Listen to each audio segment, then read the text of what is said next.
বঞ্চিত। তাহলে দক্ষিণে বর্ষা আসবে কবে থেকে, এই প্রশ্ন যখন চারদিকে ঘুরপাক খাচ্ছে, তখন হাওয়া অফিস দিনক্ষণ নির্দিষ্ট করে দিল, জানিয়ে দিল আগামী সপ্তাহে দক্ষিণবঙ্গে বর্ষা। বিশ্বজিৎ প্রতিনিধি আমার সঙ্গে রয়েছেন। বিশ্বজিৎ, হাওয়া অফিস কি বলছে? দেখো, আগামী সপ্তাহের মাঝামাঝি বর্ষা আসতে পারে দক্ষিণবঙ্গে, কারণ 31শে মে থেকে ইসলামপুরে আটকে আছে মৌসুমী অক্ষরেখা, অর্থাৎ উত্তরবঙ্গে আগাম বর্ষা এলেও দক্ষিণবঙ্গের কলকাতায় বর্ষা আসার কথা 11ই জুন, আর আজ 14ই জুন হয়ে গেছে, এখনো বর্ষা আসতে চায়। চাতক পাখির মতো দক্ষিণবঙ্গের বাসিন্দারা অপেক্ষা করছেন, কারণ উত্তরবঙ্গ ভেসে যাচ্ছে কিন্তু দক্ষিণবঙ্গে বৃষ্টি নেই। তাই এবার আশ্বাস দিচ্ছে ভারতের মৌসুম ভবন, বলছে আগামী 4 থেকে 5 দিনের মধ্যে গাঙ্গেয় পশ্চিমবঙ্গের কিছু এলাকায় বর্ষা ঢুকতে পারে, অর্থাৎ দক্ষিণ পশ্চিম মৌসুমী বায়ু প্রবেশ করবে, এবং উত্তরবঙ্গের যে বাকি অংশ রয়েছে সেই বাকি অংশে দক্ষিণ পশ্চিম মৌসুমী বায়ু প্রবেশ করবে। অনুমান করা যাচ্ছে, আলিপুর আবহাওয়া দপ্তরের বিজ্ঞানীরা বলছেন 18 থেকে 20 জুন এই সময়টার মধ্যে, অর্থাৎ মঙ্গলবার থেকে বৃহস্পতিবার, সম্ভবত বুধবার বর্ষা আসতে চলেছে দক্ষিণবঙ্গে। কারণ সোমবারের পর থেকেই প্রাক বর্ষার বৃষ্টি শুরু হয়ে যাবে এবং সোমবার থেকে একটানা বৃষ্টি চলতে থাকবে, অর্থাৎ বিক্ষিপ্তভাবে যদিও বৃষ্টি হবে, তবে বুধবার ভারী বৃষ্টির একটা সম্ভাবনা দেখা দিচ্ছে। আর তাতেই আবহাওয়াবিদরা মনে করছেন বুধবার বর্ষা একেবারে দক্ষিণবঙ্গে চলে আসতে পারে। অর্থাৎ এই যে প্রতীক্ষা, দীর্ঘদিনের প্রতীক্ষা, আগাম বর্ষা ঢুকে গেছিল আন্দামান, সেখান থেকে কেরলেও আগাম বর্ষা ঢুকেছে 2 দিন আগে, এবং উত্তর পূর্ব ভারতের রাজ্যগুলিতে 5 দিন আগে এবং 7 থেকে 8 দিন আগে উত্তরবঙ্গে বর্ষা ঢুকে গেছে। কিন্তু সেখানেই থমকে ছিল বর্ষা, কারণ রেমালের টানে দক্ষিণ পশ্চিম মৌসুমী বায়ু আগাম চলে এলেও তারপর গতি হারিয়েছিল। আর সেই অনুকূল পরিস্থিতি তৈরি হচ্ছে, এবং অনুকূল পরিস্থিতি 18 থেকে 20 জুনের মধ্যে দক্ষিণবঙ্গে বর্ষা আসতে পারে, সেই ইঙ্গিত দিল ভারতের মৌসুম ভবন। ধন্যবাদ। অর্থাৎ দক্ষিণের দৌড়গোড়ায় বর্ষা বলা যেতেই পারে। নর্থ বেঙ্গলে আপনার এক্সট্রিমলি হেভি রেনফল এর লাল সতর্কবার্তা দেওয়া হয়েছে, এবং হেভি টু ভেরি হেভি রেনফলের লাল সতর্কবার্তা দেওয়া হয়েছে জলপাইগুড়ি এবং কালিম্পংয়ে। 16 তারিখে দক্ষিণবঙ্গের সব জেলাতে আপনার বজ্রবিদ্যুৎ সহ বৃষ্টি, তার সাথে 30 থেকে 40 কিলোমিটার অথবা 40 থেকে 50 কিলোমিটার গতিবেগের ঝড়ের সতর্কবার্তা দেওয়া হয়েছে। এবং মানে উই ক্যান এক্সপেক্ট আমাদের সাউথ ওয়েস্ট মনসুনের advance over sub Himalayan Gangetic west বেঙ্গলে 18-19 তারিখ নাগাদ আমরা আশা করতে পারি। মেট্রো কলকাতা লাইফ লাইন, তো এই লাইফ লাইনের কি হাল হয়েছিল রেমালের দিন আপনারা দেখেছিলেন, হাঁটু জল হয়ে গেছিল পার্ক স্ট্রিটে। দেখুন কি অবস্থা সেই দিনের, যেদিন রেমালের বৃষ্টিতে এই হাল হয়েছিল। তো এর দায় কার? তো গতকাল মেয়র পরিষদ তারক সিং বলেছিলেন যে মেট্রোর গার্ডওয়ালে সমস্যা রয়েছে, মেট্রোর প্রবলেম, সেই জন্য এই অবস্থা হয়েছিল। যদিও মেট্রো কর্তৃপক্ষ তার মানতে নারাজ। এই জল নিয়ে এবার চলছে জলঘোলা। তার কারণ মেট্রো কর্তৃপক্ষ জানাচ্ছে না, এ দায় তাদের না, সেদিন যে ঘটনা ঘটেছে তার দায় তাদের নয়।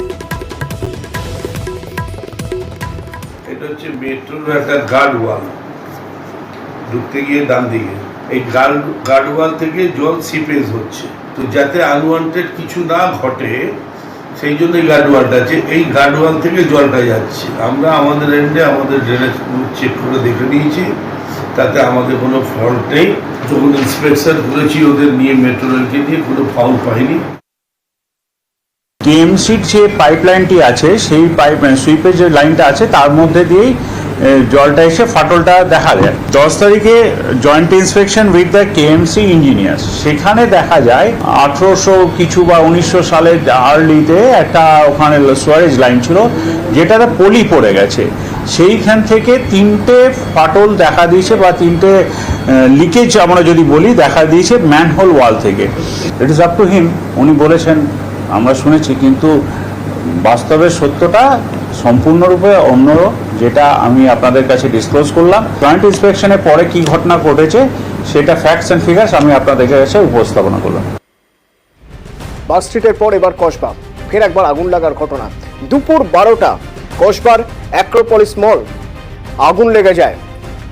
দুপুর 12টা নাগাদ বইয়ের দোকান এবং মলের ফুড কোর্টে এই আগুন ছড়িয়ে পড়ে। দমকলের 15টি ইঞ্জিন আগুন নিয়ন্ত্রণে আনে, তাও বেশ কিছুটা সময় লাগে, প্রায় আড়াই ঘন্টা লাগে। তার আগে স্কাই লিফটের মাধ্যমে অপারেশন চলে, এদিকে ধোঁয়া বের করার জন্য কাঁচ ভাঙতে হয় একের পর এক। এই অ্যাক্রোপলিস মলের উপরে অনেকগুলো অফিস ছিল, খুব দ্রুত তাদের সবাইকে বার করে নিয়ে আসা হয় বাইরে।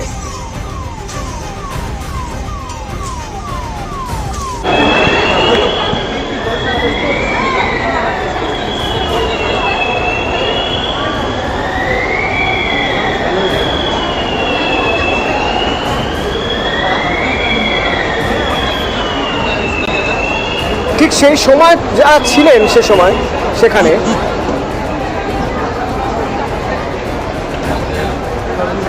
তারা বলছিলেন যে কি অবস্থার মধ্যে কত দ্রুত তারা বেরিয়ে আসতে পেরেছে। আগুন অ্যারাউন্ড 11:45 এরকম লাগে। 15 ফ্লোরে সাইরেন ছাড়া আর কিছুই তো পাওয়া যায়নি। 6 ফ্লোরের থেকে যখন নামতে শুরু করলাম তখন বুঝতে পারছি ধোঁয়া আর স্মেল। পুরো ধোঁয়া উঠছিল, পুরো ক্রস ফোল্ডটা পুরো একদম দাউ দাউ করে জ্বলছিল, এটাই দেখেছি। তারপরে আমরা সঙ্গে সঙ্গে খালি করে দিয়েছি আমাদের এলাকার। যা ছিল 10 মিনিটের মধ্যে মোটামুটি পুরো ধরে নিয়েছে, পুরো আগুন পুরো ধোঁয়া কালো হয়ে গেছে, পুরো ওই দোকানটা পুরো শেষ হয়ে গেছে, এখন বই দোকান বলে উপরে কিচ্ছু নাই। আগামী পরশু রবিবার থেকে পরের রবিবার 7 দিন কাশীমিত্র শ্মশানঘাটের বার্নিং চুল্লি বন্ধ থাকবে, অর্থাৎ ইলেকট্রিক চুল্লি বন্ধ থাকবে 7 দিনের জন্য। কেন না রক্ষণাবেক্ষণের জন্য। বিশ্বজিৎ রয়েছেন আমার সঙ্গে। বিশ্বজিৎ আমার কথা শুনতে পাচ্ছে? বিশ্বজিৎ, নোটিশে কি রয়েছে? সেখানে বৈদ্যুতিক চুল্লি বন্ধ থাকবে 1 সপ্তাহের জন্য, কারণ যে মেরামতি বা সংস্কারের কাজ করা হবে তার জন্য এই বৈদ্যুতিক চুল্লিকে বন্ধ রাখা হবে। যদিও কাশীমিত্র শ্মশানঘাটে একটি বৈদ্যুতিক চুল্লি ও একটি কাঠের চুল্লি রয়েছে।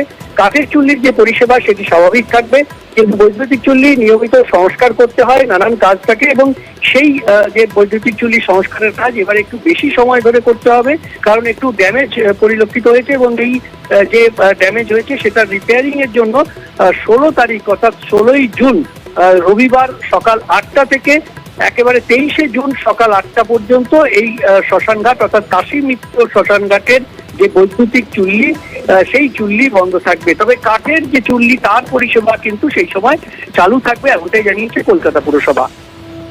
ধন্যবাদ অতনু।